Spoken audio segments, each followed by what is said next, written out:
मुझे लगा एक बार आपको इस चीज से अवेयर कराना चाहिए कि मेडिशा वापस आ चुका है और हमें किसी भी डेटा को लीक होने से या अपने बैंक अकाउंट को सेफ रखना बहुत जरूरी है, ताकि मेडिशा आपका डेटा कैप्चर ना कर सके, आपका कोई भी अकाउंट का डिटेल या फिर आपका कोई भी इंफॉर्मेशन ना चोरी कर सके। इसलिए जरूरी है कि हम अवेयर रहें। आइए हम जान लेते हैं कि इससे हम प्रोटेक्ट कैसे हो सकते हैं। नॉट ओनली फॉर मेडिशा, we can save our file. हम अपनी फाइल को सेव कर सकते हैं किसी भी वायरस से। बस कुछ नॉर्मल से स्टेप को लेकर या स्टेप अपने लाइफ में इंक्लूड कर लें या अपने मोबाइल में अपडेट कर लें। पहला तो ये होता है आपका स्टेप कि मेडिशा का काम क्या होता है। देखिए मेडिशा क्या करता है, permanent block victim personal data unless a ransom is paid.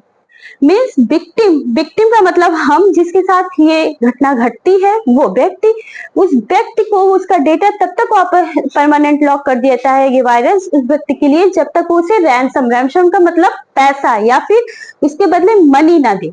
जब आप उसे एक पेड अमाउंट दे दोगे जो उसकी मांग होगी, उसके बाद ये डेटा आपको वापस करेगा। या फिर वो जो हैकर्स होते हैं, जो रैंसम जिन्होंने ये वायरस इन्वेंट किया है, वो आपसे एक रैंसम लेते हैं, उसके बदले आपका डेटा देते हैं। तो मेडिशा क्या करता है, आप विक्टिम का पर्सनल डेटा क्या कर देता है, तब तक ब्लॉक किया रहता है जब तक उसकी रैंसम उसको मिल नहीं जाती है। तो पहला काम हमको क्या करना है, timely application of software patches from OS and third party.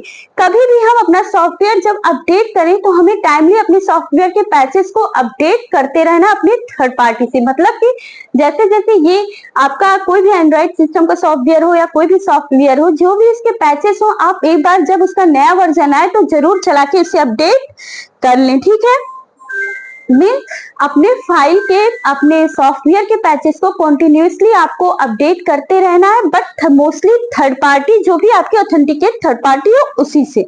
दूसरी चीज, जब भी आप कोई अटैचमेंट डाउनलोड करते हैं तो आपको क्या करना है, किसी भी ट्रस्टेड यूआरएल के थ्रू ही आपको कोई अटैचमेंट डाउनलोड करना है, अदरवाइज आपको कोई अटैचमेंट डाउनलोड नहीं करना। मीन्स एक ट्रस्टेड यूआरएल हो, यूआरएल का मतलब क्या है, यूनिफॉर्म रिसोर्स लोकेटर। मीन्स जो वेबसाइट पे एड्रेस होता है उसे हम यूआरएल कहते हैं, जैसे HTTP ये। तो अब जिसके आगे HTTP hyper text transfer protocol secure means जो आपका को डेटा हो या फिर जो भी आपकी अटैचमेंट हो वो एक सिक्योर तरीके से या फिर ऑथेंटिकेट साइट की ही हो, वहीं से आप इसको डाउनलोड करेंगे। ठीक है, और फिर क्या करना है, आपको हमेशा अपनी सिक्योरिटी प्रोडक्ट को अपडेट करना है। मीन्स एंटीवायरस को, जो आपकी फाइल की चेकिंग करे कि ऐसा कोई वायरस तो नहीं है जो हमारे फोन में दिक्कत कर रहा है या कोई चीजें कर रहा है। इसलिए आप बार बार उसको स्कैन करें और अगर ऐसा फाइल होता है तो उसे हटाएं। ठीक है, कुछ ही मामूली से स्टेप आपको लेने हैं और अपने फाइल की प्रोटेक्शन आप कर सकते हैं। रैंसमवेयर क्या करता है, फिर मैं एक बार आपको बताऊंगी। रैंसमवेयर एक ऐसा वायरस है जो आपके डेटा को परमानेंट लॉक कर देगा और आपसे मनी के आप रैंसम लेके ही आपको वो फ्री करेगा। तो बस नॉर्मल से आपको कुछ स्टेप अप्लाई करने हैं। हमेशा ऑथेंटिक साइट से ही डेटा लेना है, बिना ऑथेंटिक साइट से डेटा करने अटैचमेंट डाउनलोड नहीं करना है। अपने सॉफ्टवेयर को अपडेट करते रहना है थर्ड पार्टी के थ्रू। ठीक है, यही सारी नॉर्मल प्रोसेस करके आप अपना डेटा बचा सकते हैं। और हमेशा आपको क्या करना है, अपनी सिक्योरिटी प्रोडक्ट को अपडेट करते रहना है। क्या करते रहना है, अपडेट करते रहना है। किसी भी अननोन लिंक को आपको टच नहीं करना है, किसी भी अननोन डेटा को आपको, किसी भी अननोन कॉल को आपको रिस्पॉन्स नहीं करना है, किसी भी अननोन लिंक को आपको टच नहीं करना है, किसी भी अनऑथराइज्ड साइट पे आपको विजिट नहीं करना है, क्योंकि ज्यादातर वायरस ऐसी ही साइटें अपने फाइल में अटैच करके आपके सिस्टम पे अटैक कराती है। तो बस कुछ ये मामूली से स्टेप है जो आपको फॉलो करके अपने आप को मेडिशा से सुरक्षित रखना है। मुझे लगा कल की न्यूज में सुनकर कि इस जानकारी को आपको बताना क्लास से पहले बहुत ही जरूरी है। चलिए अब हम अपनी क्लास की ओर बढ़ते हैं आगे के क्रम में।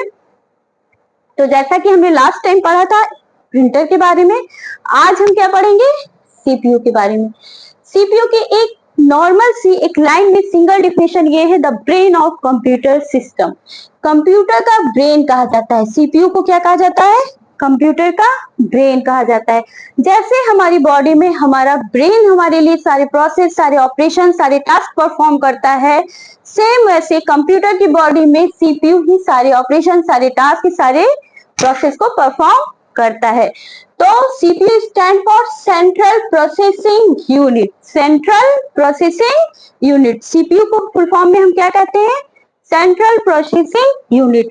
It consist of 3 part, 3 part से मिलकर बनता है। पहला कौन सा है? सीयू, दूसरा एएलयू, तीसरा एमयू। इनपुट से तो आप अवगत ही हैं और आउटपुट से आप अवगत, ठीक। तो नॉर्मली फिर एक बार हम बढ़ते अपने क्रम में। हमने इनपुट दिया, हमारा डेटा सीपीयू में गया, यहाँ पे इन तीनों यूनिट ने मिलकर अपना टास्क परफॉर्म किया और फिर हमको रिजल्ट मिल गया। अब सोचिए कंट्रोल यूनिट का क्या काम होता है। आपकी बॉडी में जो आपकी नर्वस सिस्टम का काम होता है, बस यही काम होता है कंट्रोल यूनिट का कंप्यूटर में। जैसे आपकी बॉडी में आपकी नर्वस सिस्टम आपको कंट्रोल करती है, वैसे ही कंप्यूटर में सीपीयू का कंट्रोल यूनिट काम करता है। हार्डवेयर की सारी डिवाइसें, इन कीबोर्ड, माउस और भी जितने मॉनिटर, जितने भी डिवाइसें हैं, इनका कंट्रोल यूनिट सारी चीजें इनको कंट्रोल करता है। इनके ऑपरेशंस को कंट्रोल यूनिट कंट्रोल करता है कि कैसे इनको टास्क परफॉर्म करना है। Means in a single line you can say nervous system of computer. Computer का नर्वस सिस्टम क्या है? कंट्रोल यूनिट, जो कि सारे डिवाइस के टास्क को कंट्रोल करता है या ऑपरेशंस को कंट्रोल करता है। फिर बात आती है एएलयू पे। ALU stands for arithmetic and logical unit। Arithmetic and logical unit. Arithmetic में आपका क्या आ जाता है? ऐड आ जाता है, सब्ट्रैक्ट आ जाता है, डिवीजन आ जाता है, मल्टीप्लिकेशन आ जाता है। क्या आ जाता है? मल्टीप्लिकेशन आ जाता है। अब एक वर्ड आया है लॉजिकल। लॉजिकल भी हम जानेंगे, लेकिन जान लीजिए यहाँ पे कुछ ऑपरेशंस होते हैं, एंड हुआ, और हुआ, नॉर हुआ, ये सब गेट होते हैं, ये आगे में पढ़ेंगे। लेकिन जितने भी मैथमेटिकल टास्क होते हैं वो कौन परफॉर्म करता है? Arithmetic sorry logical unit. कौन परफॉर्म करता है? Arithmetical logical unit. यहाँ पर जितने भी मैथमेटिकल टास्क होते हैं वो कौन परफॉर्म करता है? Arithmetical logical unit. आपके ऐड से लेके मल्टीप्लिकेशन से लॉजिकल वर्क तक कौन परफॉर्म करता है? एएलयू परफॉर्म करता है। उसके बाद एक यूनिट आती है एमयू। क्या कहते हैं? Memory unit. मेमोरी यूनिट का क्या काम होता है? जैसे हमारी बॉडी में मेमोरी होती है, वैसे ही कंप्यूटर के पास भी मेमोरी होती है। कंप्यूटर की मेमोरी यूनिट का काम होता है इंटरनल डिवाइस को कंट्रोल करना, इंटरनल वर्क को या ऑपरेशंस को कंट्रोल करना।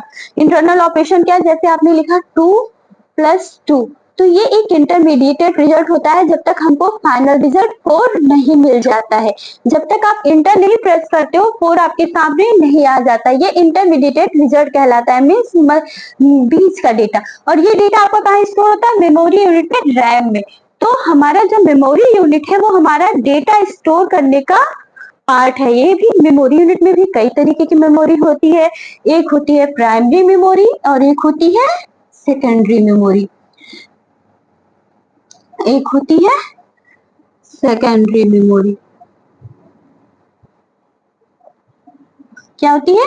Secondary memory. इस मेमोरी यूनिट को हम कल पढ़ेंगे और जानेंगे। मेमोरी यूनिट में प्राइमरी मेमोरी होती है, सेकेंडरी मेमोरी होती है। प्राइमरी मेमोरी में भी कई सारी कैटेगरी होती है, सेकेंडरी मेमोरी में भी कई सारी कैटेगरी होती है। Volatile, non volatile, hard disk, कई सारी चीजें हैं जिसको हम कल पढ़ेंगे।